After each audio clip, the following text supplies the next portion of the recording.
Everyone, সবাই কেমন আছো? আশা করি ভালো আছো, আমিও ভালো আছি। তাহলে চলো সবাইকে আগে জানি শুভ বিকেল। আমি একটু বেরোবো। তা কোথায় যাচ্ছি, যদি লাইভ মানে যদি ভিডিও করতে পারি অবশ্যই তোমার সাথে শেয়ার করবো, আর যদি না করতে পারি তাহলে বাড়িতে এসে গল্প করব। কি করতে গিয়েছিলাম, কি নিয়ে এসেছি সবটাই তোমাদের সাথে শেয়ার করবো। তবে ব্লগটা কন্টিনিউ করতে হবে, ঠিক আছে? চলো ব্লগটা কন্টিনিউ করো, দেখা যাক। আমি রেডি হয়ে তোমাদের সাথে আবার গল্প। তো hey guys, welcome back to our channel. তোমার কেমন আছো? আশা করি ভালো আছে, আমি ভালো আছি। তো আমি বেরিয়েছিলাম একটু, তো বেরিয়ে কোথায় গিয়েছিলাম তো তোমার সাথে সবটাই শেয়ার করবো। আমি গিয়েছিলাম একটু ডায়মন্ডে, তো কেনাকাটা করতে। কেনাকাটা করে বাড়িতে আসার সময় দোকান থেকে নিয়ে এসেছি কিছু খাইনি বাইরে। তো দোকান থেকে এটা নিয়ে এসেছি, এটা কী বলো তো, এটা কী বলো কমেন্টে জানাও। এটা দই, কমেন্টে বলতে হবে না, দই খাবার থেকে চলে আসছে সবাই। আর তারপরে নিয়ে এসেছি খাবার, রুটি। তো আমি রুটি যাবো, এই জন্য রুটিটা নিয়ে এসেছি খাবো বলে। তারপর নিয়ে এসেছি দুধ, কফি খাবো। তারপর নিয়ে এসেছি ম্যাগি, ম্যাগি খেতে খুব ভালোবাসি, ম্যাগি নিয়ে এসেছি। এটা সস, ম্যাগি দেখে খুব ভালো লাগে। তারপরে ডিম, ম্যাগি দিয়ে খাওয়ার জন্য ডিম নিয়ে এসেছি। তারপরে অনেকগুলো চকলেট নিয়ে এসেছি, আমি কোম্পানিতে গিয়ে খাই, ডিউটিতে গিয়ে। আমার খুব ভালো লাগে চকলেট খেতে, পায়েসটা বেশি ভালো লাগে।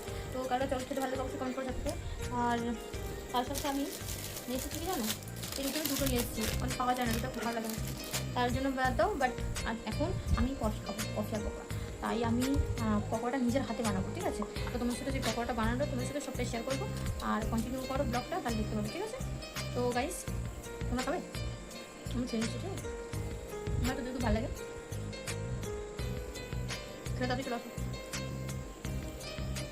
তো ধরো পকোড়া বানাবো, তোমার সাথে সবটাই শেয়ার করবো, চলো যাও। গাইস দেখো, আমি নুন মানে এটাকে ধুয়ে ভালো করে মানে লেবু মাখিয়ে রেখে দিয়েছিলাম। পেঁয়াজ কুচিটা দিয়ে দেবো, ঠিক আছে? অনেকক্ষণ ধরে মাখিয়ে দিয়েছিলাম, পেঁয়াজ কুচিটা দিয়ে দেবো। দিয়ে একটা ডিম ভালো করে ফাটিয়ে দিয়ে দেবো, ডিম ফাটিয়ে দিয়ে দিচ্ছি। তারপরে পরিমাণ মতো আদা রসুনের পেস্ট। তারপরে ধরো এবারে লাগবে কি তোমার লবণ, একটু পরিমাণ মতো দেবে তোমাদের যতটা লাগে।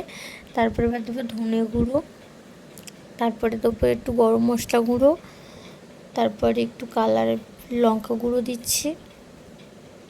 তারপরে দেওয়া হয়ে গেলে এই মুহূর্তে এবারে দিতে হবে কি, এবার হচ্ছে একটু ঝালের জন্য একটু লঙ্কা গুঁড়ো দিয়ে দিলাম। তারপরে দিচ্ছি কর্নফ্লাওয়ার। তো কর্নফ্লাওয়ার আমি দিলাম একটু যাতে মুচমুচে হয়, তাই কর্নফ্লাওয়ার দিয়েছি। তো তোমরা বেসন দিতে পারো, সেটা তোমাদের চয়েস। ভালো করে মাখিয়ে নিচ্ছি ভালোভাবে, আমি চামচ দিয়ে মাখাতে পারি না, তাই ভালো করে হাত দিয়ে মাখিয়ে নিচ্ছি। দেখো অ্যাকচুয়ালি এবারে মাখানো হয়ে গেছে, তো এভাবে মাখিয়ে নিলাম। মাখিয়ে নেওয়ার পরে আমি তেলটা গরম হয়ে গেছে আমার, এবার একটু করে ছেড়ে দিচ্ছি। তো ব্যাস এভাবেই ছেড়ে দিতে হবে। তো ছেড়ে দিয়ে একটু লাল লাল মতো হয়ে যাবে, মানে লো মিডিয়ামে আছে ভাজতে হবে। তো গাইস দেখো, আমার ভাজাও কমপ্লিট, কফিও কমপ্লিট, এবার খেয়ে নেবো। তো হ্যালো গাইস, দেখো আমি পকোড়াটা ভেজে নিয়ে চলে এসেছি। যে পকোড়া, এই শসা কুচি, এই সস আমি নিজের হাতে কিন্তু বানিয়েছি। ব্লগটা দেখবো, তোমরা দেখতে পাবে যে আমি নিজের হাতে করে বানিয়েছি, ঠিক আছে? তো চলো টেস্ট করে দেখা যাক কেমন হয়েছে। কেমন হয়েছে? আমি নিজে বানিয়ে নিজে বলতে হেভি হয়েছে।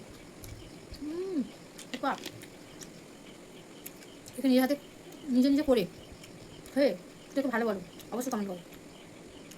আমাদের সবাই, আমি যখন খাবার করে দিই সবাই বলে ভালো হয়েছে, তাহলে নিশ্চয়ই ভালো হয়েছে। হ্যাঁ, সবাই বলেছে। তো দাদা, ভিডিওটা ভালো লাগলে লাইক, আর গাইস কফি আগে খেয়ে নিয়েছি, হ্যাঁ। তো আমাদের একবার ব্যাক ক্যামেরা দেখালাম, তাই না? একটা পাবে দাদা, লাইক কমেন্ট শেয়ার ভালো লাগলে আর ঘরে অবশ্যই ট্রাই করে তোমার সবাই। আমি রেসিপিটা দিয়ে দেবো, হ্যাপি খেতে সুপার।